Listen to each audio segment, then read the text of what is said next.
তো সুলতান মাহমুদ গজনবীর আরেকটি ঘটনা প্রসিদ্ধ আছে। তিনি ছিলেন খুব বিচক্ষণ বাদশাহ।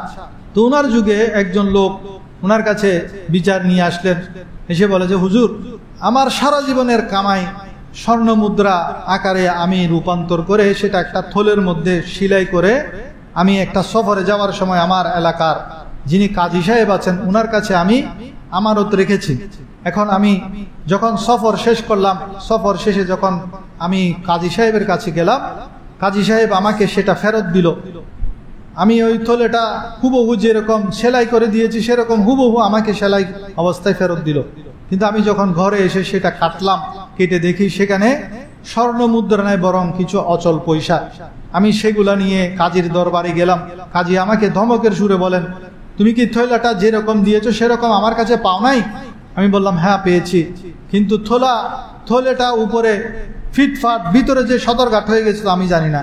আমি থলেটা যেরকম সেলাই দিয়ে অবস্থায় দিয়েছি নিখুঁতভাবে সেরকম সেলাই অবস্থায় পেয়েছি, কিন্তু ভিতরে তো স্বর্ণ মুদ্রা নাই, সব অচল পয়সা। তখন সুলতান মাহমুদ গজনবী রহমতুল্লাহ আলাইহি বলেন যে ঠিক আছে, তুমি থলেটা আমার কাছে রেখে যাও, কয়েকদিন পরে আমি তোমাকে যখন ডাকবো তখন তুমি দরবারে আসবে। এটা বলে সুলতান মাহমুদ গজনবী থলেটা ওনার কাছে রাখলেন, জমা রাখলেন। এবার তিনি রাজদরবারের মধ্যে ঘোষণা করলেন আমি কয়েকদিনের জন্য একটু সফরে যাব। রাজদরবার ছুটি দিয়ে দিলেন, সবাই চলে গেল। তিনি রাজদরবার থেকে বের হওয়ার সময় উনি যে গদির উপর বসতেন গদিটা ছুরি দিয়ে কেটে দিলেন। ছুরি দিয়ে কেটে উনি বের হয়ে চলে আসলেন।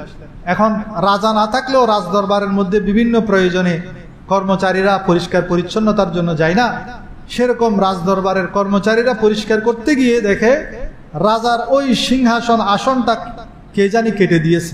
এখন যারা কর্মচারী তারা সবাই ভীত সন্ত্রস্ত, বাদশাহ যদি আসে তখন তো আমাদেরকে পাকড়াও করবে, এত দামি আসনটা আমরা নষ্ট করে ফেলেছি বলবেন। রাজদরবারের সকল কর্মচারী একত্রিত হয়ে গেল, বলে যে এটার দায় আমাদেরকে, এটার দায় থেকে বাঁচতে হবে। তখন একজন কর্মচারী বলে আমার কাছে এমন একজন লোকের ঠিকানা জানা আছে যে লোকটা এত নিখুঁতভাবে সেলাই করে সে পুরাতন নতুন আর কেউ ধরতে পারবে না, সেরকম নিখুঁতভাবে সেলাই করে।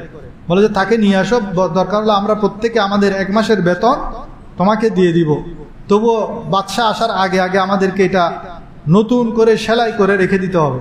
তখন ওই সেলাইকারী যিনি নিখুঁতভাবে সেলাই করেন তাকে নিয়ে আসা হলো। তিনি সুন্দর করে সিটটা সেলাই করলেন।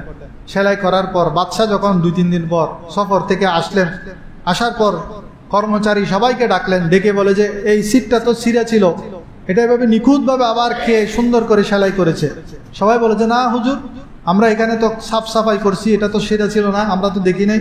তো বাদশাহ মুস্কি হেসে বলে এটা তো আমি যাওয়ার সময় আমি নিজে ছিঁড়ে গেছি, তোমরা বলো কার দিয়ে এটা সেলাই করছো, এত সুন্দর করে সেলাই করছো, এটা যে আমি ছিঁড়ে গেছি এটা বুঝতেই পারতেছি না, এত নিখুঁতভাবে কে সেলাই করছো অথবা কার মাধ্যমে সেলাই করছো।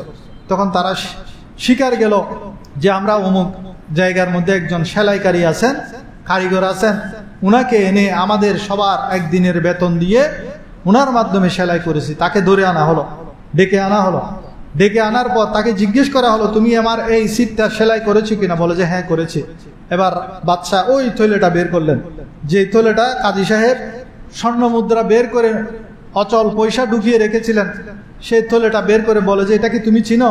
বলে যে হ্যাঁ চিনি, এই থলেটা তো একজন কাজী সাহেবের থলে, উনি সেখান থেকে স্বর্ণ মুদ্রা বের করে সেখানে অচল পয়সা ঢুকিয়েছেন, তারপর আমাকে বলেছেন যেরকম সেলাই সেরকম সেলাই করে দিতে, আমি সেরকম নিখুঁতভাবে সেলাই করে দিয়েছি, সেজন্য তিনি আমাকে 10টা স্বর্ণ মুদ্রা দিয়েছেন। এবার প্রমাণ হাতে নিয়ে সুলতান মাহমুদ গজনবী ওই কাজী সাহেবকে ডাকলেন। কাজী সাহেবকে প্রথমে একা একে জিজ্ঞেস করলেন, কাজী সাহেব স্বীকার যায় না, বলে যে না আমি এই কাজ করি নাই, আমি তার থলেটা যেরকম আমাকে দিয়েছে হুবহু সেরকম তার কাছে ফেরত দিয়েছি। এটা যখন বললেন সুলতান মাহমুদ গজনবী, এবার ওই যিনি সেলাইকারী তাকে ডেকে আনলেন। সে যখন এসেছে, সে যখন সাক্ষী দিল, সব কিছু যখন প্রকাশ হয়ে গেল, এবার ওই কাজী সাহেব মাথা নিচু করে ফেললেন, নিজের দোষ স্বীকার করলেন এবং সেই স্বর্ণ মুদ্রাগুলা ফেরত দিতে বাধ্য হলেন এবং তার চাকরিও চলে গেল। এমন বিচক্ষণ ছিলেন। সেরকম আরো অনেক ঘটনা আছে সুলতান মাহমুদ গজনবীর।